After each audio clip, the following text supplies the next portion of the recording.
ಅಮೃತಬಿಂದು ಮಾತೆ ಶ್ರೀ ಶಾರದಾದೇವಿ. ನೀವೆಲ್ಲರೂ ಈ ಜನ್ಮದಲ್ಲೇ ಮುಕ್ತಿ ಪಡೆಯುವಂತಾಗಲಿ ಎಂದು ಈ ಪವಿತ್ರ ದಿನದಂದು ಹರಸುತ್ತಿದ್ದೇನೆ. ಜನನ ಮರಣಗಳು ಅತ್ಯಂತ ದುಃಖದಾಯಕ. ಅವು ನಿಮ್ಮನ್ನು ಇನ್ನೆಂದಿಗೂ ಕಾಡದಿರಲಿ. ಮಂತ್ರಶಾಸ್ತ್ರಗಳಿಂದಲೇ ಏನೂ ಆಗೋದು. ಭಕ್ತಿ ಹೊಂದಿದ್ದರೆ ಎಲ್ಲವೂ ತೊರೆತು ಬಿಡುತ್ತದೆ. ಶ್ರೀರಾಮಕೃಷ್ಣರೇ ಸರ್ವಸ್ವವು, ಅವರೇ ಗುರು, ಇಕ ಎಲ್ಲವೂ. ಭಗವಂತ ಎಲ್ಲರ ಹೃದಯದಲ್ಲೂ ಇದ್ದಾನೆ. ಆದರೆ ಅದನ್ನು ತಿಳಿಯದೆ ಮನುಷ್ಯ ಹೊರಗೆಲ್ಲ ಆನಂದವನ್ನು ಹುಡುಕುತ್ತಿರುತ್ತಾನೆ. ಭಗವಂತನೊಬ್ಬನೇ ಸತ್ಯ, ಉಳಿದುದೆಲ್ಲವೂ ಮಿಥ್ಯ. ಶ್ರೀರಾಮಕೃಷ್ಣರು ಪರಬ್ರಹ್ಮ ಮತ್ತು ಪರಾಶಕ್ತಿ ಎರಡೂ ಆಗಿದ್ದಾರೆ. ಸಕಲ ಮಂತ್ರಗಳ ಸಾರವೇ ಅವರು. ಸರ್ವ ದೇವ ದೇವಿ ಸ್ವರೂಪರೂ ಅವರು. ಎಲ್ಲರ ಹೃದಯಗಳಲ್ಲೂ ನೆಲೆಸಿದ್ದಾರೆ ಅವರು. ಅವರನ್ನು ಪೂಜಿಸಿದರೆ ಎಲ್ಲ ದೇವ ದೇವಿಯರನ್ನು ಪೂಜಿಸಿದಂತೆ.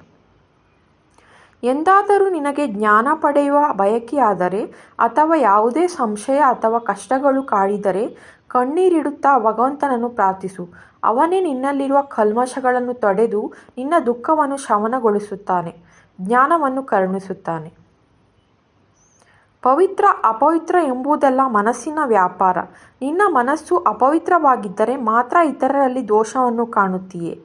ಇತರರ ದೋಷಗಳನ್ನು ಲೆಕ್ಕವಿಡಲು ಹೊರಟರೆ ಅದರಿಂದ ನಿನಗೇ ಹಾನಿ, ಅವರಿಗಲ್ಲ.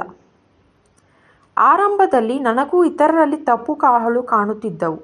ನಂತರ ಭಗವಂತನ ಮುಂದೆ ಒಂದೇ ಸಮನೆ ಅಳುತ್ತಾ ಪ್ರಾರ್ಥಿಸಿದೆ. ಓ ಭಗವಂತ, ಇತರರಲ್ಲಿ ತಪ್ಪುಗಳನ್ನು ಕಾಣುವ ಇಚ್ಛೆ ನನಗಿಲ್ಲ.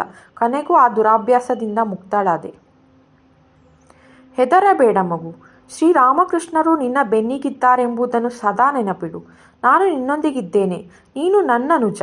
ನಿನ್ನ ತಾಯಿಯನ್ನು ಸ್ಮರಿಸುತ್ತಿರುವಾಗ ನಿನಗೆ ಭಯವೇಕೆ ಮಗು? ಕಾಡಾನೆಯಂತಿರುವ ಈ ಮನಸ್ಸು ಗಾಳಿಯೊಂದಿಗೆ ಸ್ಪರ್ಧಿಸುತ್ತದೆ. ಸದಾ ವಿವೇಕವೆಂಬ ಅಂಕುಶವನ್ನು ಹಿಡಿದಿರುವ ಭಗವಂತನನ್ನು ಪಡೆಯಲು ಕಷ್ಟಪಟ್ಟು ಸಾಧನೆ ಮಾಡು. ನನಗೇನು ಗೊತ್ತಿಲ್ಲ. ಶ್ರೀರಾಮಕೃಷ್ಣರಿಂದ ಕೇಳಿದ್ದನ್ನು ಪುನರುಚ್ಚರಿಸುತ್ತಿದ್ದೇನೆ ಅಷ್ಟೇ. ಶ್ರೀರಾಮಕೃಷ್ಣರ ವಚನ ವೇದವನ್ನು ಓದು. ನಿನಗೆ ಬೇಕಾದುದೆಲ್ಲವೂ ಅಲ್ಲಿದೆ. ಸದಾ ಕ್ರಿಯಾಶೀಲನಾಗಿರಬೇಕು. ಎಂದಿಗೂ ಸೋಮಾರಿಯಾಗಿರಬಾರದು. ಕೆಟ್ಟ ಆಲೋಚನೆಗಳು ಏಳುವುದು ನಿರುದ್ಯೋಗಿಯ ಮನಸ್ಸಿನಲ್ಲಿ.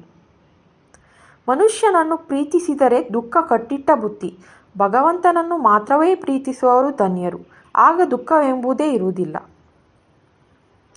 ಒಳ್ಳೆಯವರು ಕೆಟ್ಟವರು ಇಬ್ಬರೂ ನನ್ನ ಮಕ್ಕಳೇ. ಹೆದರಬೇಡ.